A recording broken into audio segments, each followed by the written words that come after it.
오늘 제목은요, 어려운 명령과 하나님의 기적입니다. 11월 1일 첫 주일입니다. 여호수아 3장 7절, 8절 말씀으로 함께 은혜를 나눕니다. 이제 이스라엘 민족을 광야에서 40년간 모세가 인도를 합니다. 배경은 구약시대고 출애굽하고 40년이 지난 시점입니다. 지도자 모세는요, 40년간 이스라엘 민족을 광야에서 인도하다가 느보산에서 죽게 되었습니다. 그리고 모세는 죽기 직전에 하나님의 말씀대로, 명령대로 에브라임 지파의 리더였던 여호수아를 새로운 지도자로 임명을 합니다. 원래 여호수아는 40년 전에 가나안 땅을 정탐한 12명 중에 한 사람이었습니다. 이때 갈렙과 함께 유일하게 가나안 땅에 대한 긍정적인 믿음, 하나님에 대한 순종을 보여준 사람입니다. 하나님은 이런 여호수아를 기억하셨습니다. 40년간 살게 하셨고, 그리고 모세 다음으로 이스라엘 민족의 지도자로 임명을 하신 겁니다. 이제 실제로 여호수아가 이스라엘 전체의 지도자가 되었습니다. 그 역할을 해야 되는 순간입니다.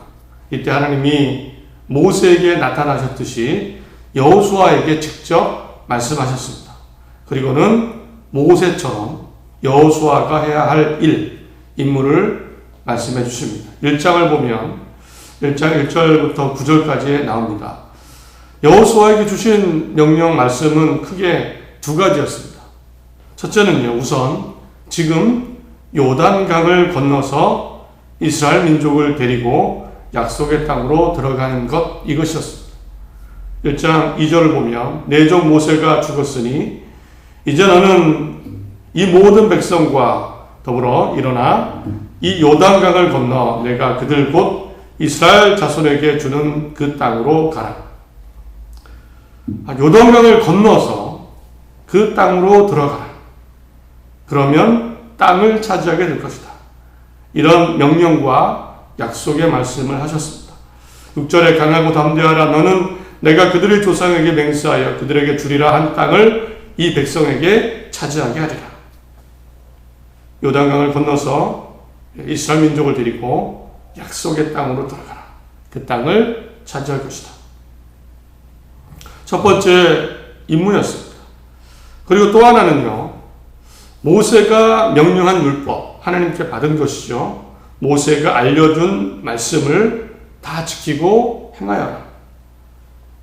1장 7절 8절에 오직 강하고 극히 담대하여 나의 종 모세가 내게 명령한 그 율법을 다 지켜 행하고 우로나 좌로나 치우치지 말라. 그리하면 어디로 가든지 형통하리니. 모세가 알려준 율법 말씀을 다 지키고, 십계명이죠. 십계명이 중심이고 많은 말씀들이 있었습니다. 이것을 좌로나 우로나 치우치지 말고 그대로 믿고 행하라. 그러면 형통할 것이다. 결국 잘 될 것이다. 여호수아는 지도자가 돼서 처음으로 하나님께 직접적인 말씀 두 가지를 들은 겁니다.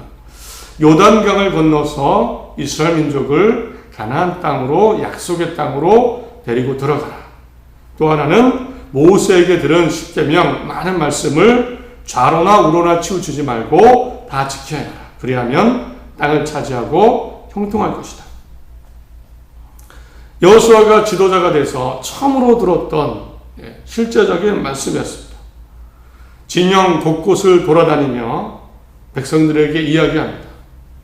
양식을 준비하십시오.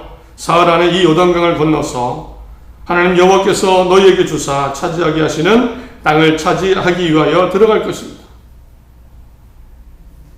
새로운 지도자로 여호수아가 이런 선포를 하자 또 백성들도 긍정적으로 반응을 합니다.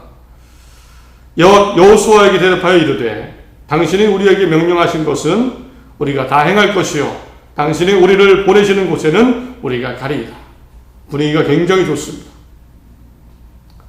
여호수아는 하나님의 말씀대로 움직이기 시작하고 백성들도 화답을 했습니다. 이런 다음에 실제로 여호수아가 했던 첫 번째 일은 여호수아가 요단강을 건너 여리고성에 정탐꾼 2명을 보내는 일입니다. 실제로 보냅니다. 몰래 보냈는데 들어가서 들키게 되고 라합이라는 여인이 숨겨져서 살게 되고 그냥 그렇게 돌아옵니다. 그런데 아주 중요한 정보를 얻게 되죠. 이 정탐꾼들이 라합을 통해서. 거기 백성들이 아주 팔팔 떨고 있다는 겁니다. 돌아온 정탐꾼들은 의기양양해서 보고를 합니다. 하나님께서 그 땅을 우리에게 넘겨주실 것입니다. 모든 주민들이 우리를 생각하며 무서워 떨고 있습니다. 정탐꾼을 보냈더니 이런 정보를 가지고 왔습니다. 이제 정말 여호수아는 이런 이야기까지 듣고 이런 보고를 듣고 정말 요단강을 향해 백성들을 데리고 나아갑니다.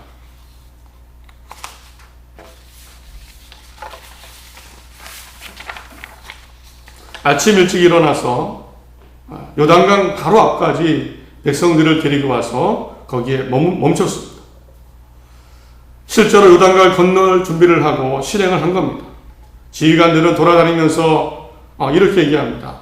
레위 제사장들이 하나님의 언약궤를 들고 나아가면 그들을 뒤따라가시오. 정말 들어가기 직전입니다. 1km 거리를 두고 뒤쫓아가시오. 여호수아도 백성에게 다시 준비를 시킵니다. 3장 5절을 보면 여러분 자신을 정결하게 하십시오. 내일은 여호와께서 여러분 가운데 기적을 행하실 것입니다. 아주 직전입니다. 요단강을 건너고 이제 여리고성으로 내일이면 들어갈 겁니다. 그런데 바로 이때입니다. 제사장들이 어쩌면 움직이고 있을 때, 요단강으로 출발했을 때 하나님께서 다시 여호수아에게 이때 나타나신 겁니다. 아마도 요단강에 들어가기 직전일 겁니다. 이때 하나님이 다시 나셔서 이런 말씀을 하셨습니다. 7절, 8절 오늘 본문이죠.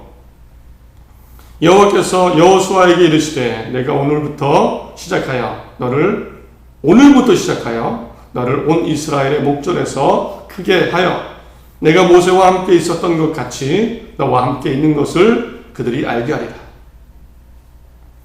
하나님이 말씀하시기를 오늘부터 시작하여 너를 온 이스라엘의 목전에서 이스라엘 앞에서 민족 앞에서 크게 하여 내가 모세와 함께한 것 같이 너와 함께 있는 것을 그들이 알게 하리라. 하나님이 뭔가를 해야 하시겠다는 겁니다. 오늘부터 시작했어요. 그 요단강을 건너기 바로 직전입니다. 실제로 여호수아가 백성들을 요단강을 건너기 위해 데리고 와서 들어가기 직전에 말씀하신 겁니다. 오늘부터 시작해서 너를 크게 하여 모세와 함께 내가 너와 함께 있는 것을 백성들이 알게 하리라. 여호수아가 무슨 생각을 했을까요? 어떤 생각을 떠올렸을까요? 단 한 가지를 떠올렸습니다. 그것은 40년 전에 이집트에서 나올 때, 탈출할 때 모세를 통해서 홍해가 갈라진 사건입니다. 이 일로 이집트 병사들은 죽게 되고 쫓아오던 사람들은 죽게 되고 이제 비로소 사람들은 모세를 하나님의 사람, 하나님이 함께 하시는 사람이구나라고 인정하게 된 사건입니다. 여호수아는 그 장면을, 그 사건을 떠올린 겁니다. 요단강이 갈라지겠구나. 요단강이 갈라지겠구나. 그래서 이 여호수아가 확신을 가지고 백성들에게 이렇게 얘기합니다.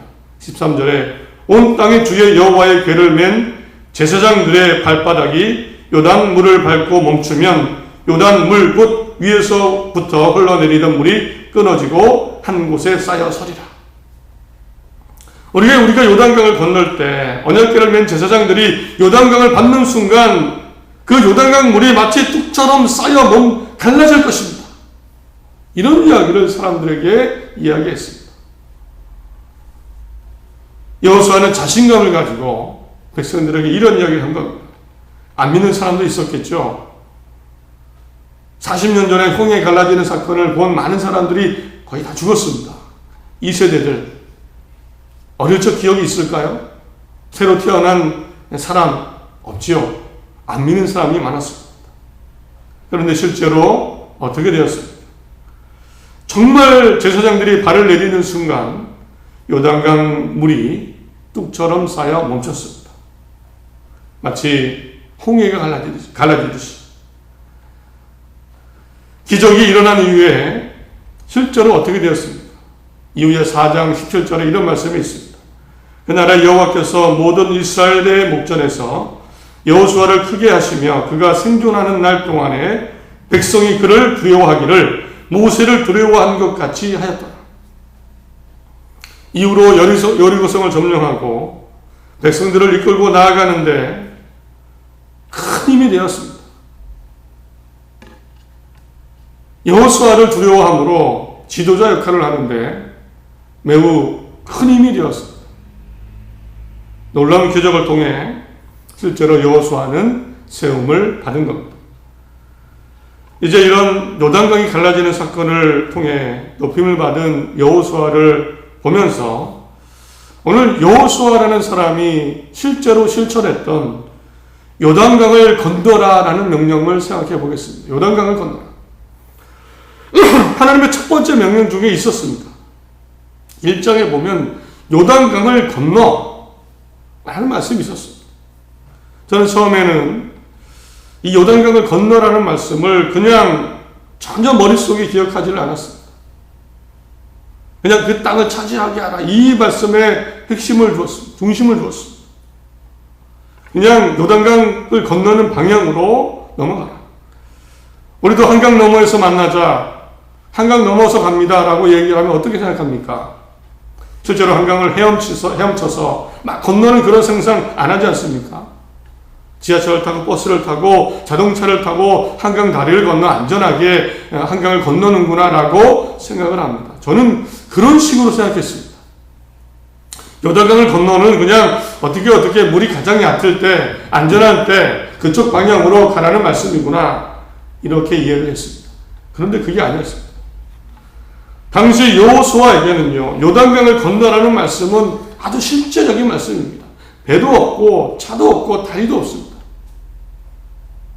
정말 그 요단강을 헤엄을 치든 어떻게 해서든 건너서 그 땅으로 들어가라는 말씀입니다. 40년 전에는요 가나안 땅, 이 약속의 땅의 남쪽에서 올라가는 그런 길이었습니다. 육지길이라서 요단강을 건널 필요가 없습니다. 그런데 이번에는요 가나안 땅 오른쪽입니다. 동쪽입니다. 동쪽에서 요단강을 지나 서쪽으로 들어가는 과정입니다. 남북으로 요단강이 흐르고 있습니다. 이 강을 건너야 되는데 실제로 지금 추수 때라서 물 수위가 가장 높을 때입니다. 여호수아에게 가장 힘든 그 길을 주신 겁니다. 왜 이런 힘든 길을, 어려운 길을 주셨을까요? 처음에는 전혀 알지 못했습니다. 그러나 여호수아는 어려운 명령, 어려운 말씀이지만 그대로 실천해 나아갑니다. 정탐꾼을 보내고 아주 직전까지 나아가 실제로 건너려고 직전까지 사람들을 데리고 갑니다. 그리고 그 직전에 하나님이 나타나신 겁니다. 조금 전에 말씀드렸죠. 너를 크게 세울 것이다. 사람들이 너를 두려워할 것이다. 홍해의 기적 일어날 것이구나. 요단강이 갈라질 것이구나. 그때 가서야 알게 되었습니다. 이런 힘든 길이지만 여호수아가 실천했을 때, 그대로 나아갔을 때 정말 하나님의 계획이 이루어졌고 여호수아는 크게 세움을 받을 수 있었습니다. 반대로 생각해 보겠습니다. 만약 여호수아가 이 요단강을 건너라는 말씀을 따르지 않았다면 어떻게 되었을까? 요단강을 건너서라는 말씀을 듣고 하나님 너무 어렵습니다. 쉬운 길 주십시오. 이거는 아니지 않습니까? 이 많은 사람들이 어떻게 요단강을 건넙니까? 지금은 물수위가 가장 높을 때입니다. 어떻게 합니까? 이렇게 간구하고 구했으면 어떻게 됐을까요? 물론 하나님은 다른 길을 주셨겠죠. 강을 건너지 않고 육지로 걸어가는 안전한 길, 편한 길. 하나님도 벌을 내리지 않으셨을 겁니다. 혼내지도 않으셨을 것 같습니다. 누구나 이 정도는 요구할 수 있을 것 같습니다. 그러나 그렇다면 요단강이 갈라지는 기적은 일어나지 않았을 겁니다. 하나님이 요단강을 갈라지게 해서 여호수아를 아주 크게 세워주시려는 하나님의 계획은 결코 일어나지 않았습니다. 전쟁을 하고 사람들을 이끄는데 여호수아는 통솔력에 있어서, 지도력에 있어서 많은 어려움이 있었을 겁니다. 그러나 여호수아는 하나님의 말씀이니까, 요단강을 건너서 가라고 하셨으니까 그대로 순종하며 나아갔을 때 하나님의 도우심과 계획, 인도하심, 기적을 경험할 수 있었습니다. 이제 나에게 적용해 봅니다. 내가 여호수아의 상황에 있다면 지금 내 신앙과 믿음으로 나는 요단강을 향해 나아갔을까? 건너려고 했을까? 정말 건너려고 그런 믿음의 모습을 보여줬을까? 제 경우를 생각해 보니까 하나님의 명령이니까 고민을 정말 많이 했을 것 같습니다. 거기 가려면 배가 몇 척이 필요하고 물이 많을 텐데 어떻게 하든 누가 먼저 건너고 몇 날 며칠 고민하고 힘들어하고 그랬을 것 같습니다. 이것저것 따져보기도 하고. 여러분은 어떻습니까? 어떻게 행동하시겠습니까? 사실 하나님의 말씀 중에는요, 따르기 쉬운 말씀도 있지만 반대로 어려운 말씀도 참 많습니다. 물론 사람마다 다 다릅니다. 하나님의 말씀, 십계명 중에도 그렇고요. 어떤 것은 쉽습니다. 사람마다. 어떤 것은 어렵고 각자 성향과 상황, 환경에 따라 다 다릅니다. 원래 남을 도와주고 베푸는 것이 쉬운 사람이 있지만 반대로 너무 어려운 사람이 있습니다. 용서하고 참으라는 말씀 쉬운 사람도 있지만 너무 어려운 사람도 있습니다. 심지어 사랑이 쉬운 사람도 있고요. 반대로 너무 어려운 사람도 있습니다. 하나님이 기도하고 예배하는 것도 그렇습니다. 잘 되는 사람이 있는데요. 또 안 되는 사람도 있습니다. 하나님이 하신 모든 말씀 각자 다 다릅니다. 쉬운 말씀도 있고 어려운 말씀도 있습니다. 그리고 그래서 본능적으로는 하나님의 말씀 중에서도 쉬운 것만 하게 됩니다. 그렇죠? 어려운 말씀은 잘 못하게 되고 내가 잘 맞고 내게 잘 맞고 내게 좋은 것만 사실은 하게 됩니다. 물론 이것도 믿음입니다. 믿음의 모습입니다. 죄도 아니고 사람에게 욕먹을 일도 아닙니다. 내가 쉬운 것을 하게 되는 것도 믿음이고요. 어려운 것을 못하게 되는 것, 하나님은 크게 혼내실까? 저는 잘 모르지만 어쨌든 쉽지 않은 건 하나님도 알고 계실 겁니다.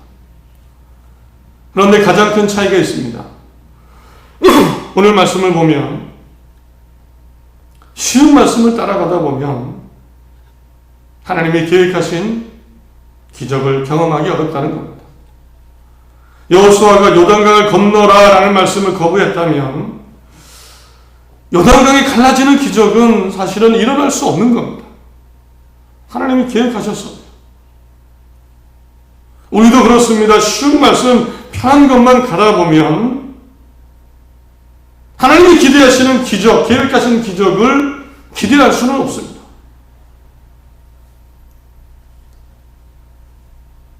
하나님의 기적, 사실 우리가 왜 기적이라고 합니까? 어렵고 힘든 것입니다. 하나님의 말씀 중에 어려운 것, 우리가 따라갈 때에 내 성향에 맞지 않고 내 형편에 어울리지도 않지만 세상의 가치와 맞지 않지만 하나님의 말씀이니까 내가 따라가자 라고 했을 때 어려운 것이기, 하나님도 어려운 거 아시죠? 하나님도 어려운 거 아십니다. 그래서 기적을 계획하시고 기적을 보여주신 겁니다. 그러므로 이렇게 우리 믿음 생활을 했으면 합니다. 오늘 말씀, 오늘 상황을 기억하며 우리가 하나님을 믿고 의지하며 삶을 살아갈 때에 이렇게 정했으면 합니다. 아무리 어려운 말씀도 우선 따라가 보자 합니다. 따라가 보자. 그 말씀이 지금 사회적 가치관 또 부담이 되더라도 내 성향과 맞지 않고 좀 몸이 피곤해도 우선 따라가 보자 합니다. 나쁜 것 아니고 하나님이 좋아하실 것이면 우선 해보자 합니다. 사랑이든 용서든 나눔이든 희생이든 하나님이 말씀하시는 거면 우선 해보자. 우리 이런 믿음을 갖고 삶을 살았으면 합니다. 그리고 나서는요, 숨겨진 하나님의 계획, 내가 알지 못하는 계획, 하나님의 기적을 기대하는 우리가 되었으면 합니다. 사람들이 기적이 없다고 합니다. 기적이 왜였을까요? 오늘 말씀에 비춰보니까 쉬운 것만 했어. 쉬운 것만 하니까 쉬운 결과만 있죠. 능력이 하나님, 좋으신 하나님의 계획이 있는데, 놀라운 계획이 있는데 어쩌면 우리가 쉬운 길만 갔어. 그런 것은 아닙니다. 하나님은요, 어렵다는 거 아십니다.